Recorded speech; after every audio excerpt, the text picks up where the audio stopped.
Well, hi again, and welcome back. I'm glad you're here. Today we're going to look at what Jesus teaches us when he teaches us about prayer. This is the first thing he has to say to us about how we should pray, what he wants from us. It's really something to pay attention to. Stay tuned.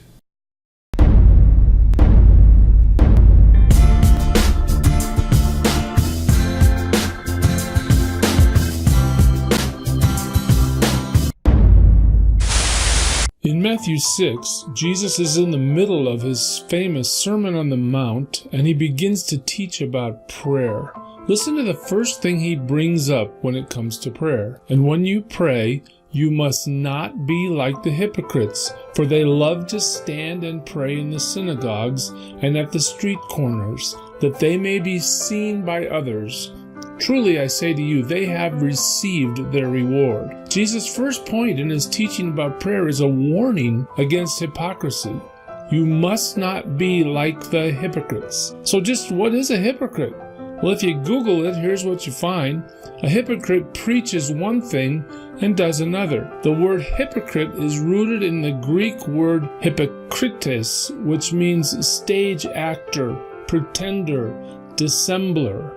Or from the Merriam-Webster's dictionary, a person who puts on a false appearance of virtue or religion is a hypocrite. A person who acts in contradiction to his or her stated beliefs or feelings is a hypocrite. So first, God warns us against coming to him in prayer without genuinely engaging him in heartfelt communication. Jesus speaks of the hypocrites of his day. The religious leaders of Jesus' day used to get in front of a crowd. They prayed in the synagogue. They prayed on the street corners, and here's their motivation, that they may be seen by others. These hypocritical prayers were primarily interested in boosting their pious appearance before the people. They weren't interested in genuine communication with the sovereign Lord. Instead, these hypocrites were motivated by pride. They prayed to build up their image before the people. Jesus' first instruction about how to pray is a warning. Don't ever come before God in prayer to impress others. Praying when our hearts are full of pride is worthless. As Jesus will explain in the next lesson, genuine prayer begins with honest, heartfelt, private conversation with God. Nobody else needs to even know we are people who pray. Prayer is between us and God.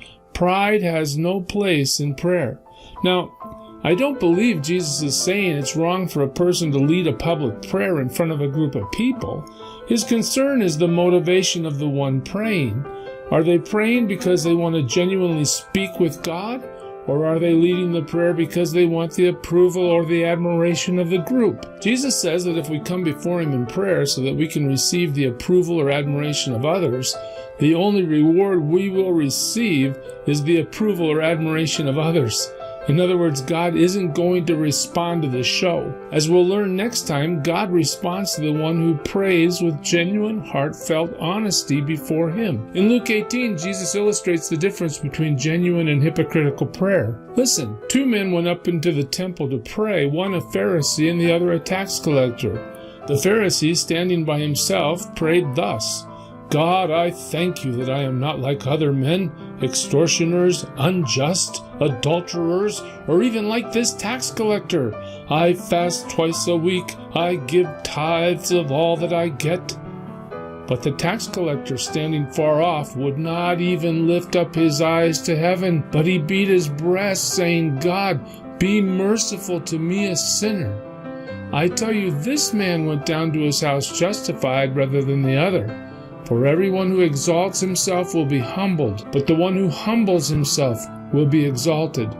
Pride has no place in prayer. The guy who prays about how he's a great religious guy is not heard by God. The man who humbles himself and honestly comes before the Lord, be merciful to me, a sinner, he's the one the Lord listens to. Some of us might look at this warning and think, oh, this doesn't really apply to me. I'd never get in front of a group of people to pray, so I could never violate this teaching of Jesus. Well, perhaps it's true that you'll never pray in public, but each of us still would do well to heed Jesus' warning. Let's examine our motivation when we pray. Are we praying because we want to honestly speak with the Lord from the heart?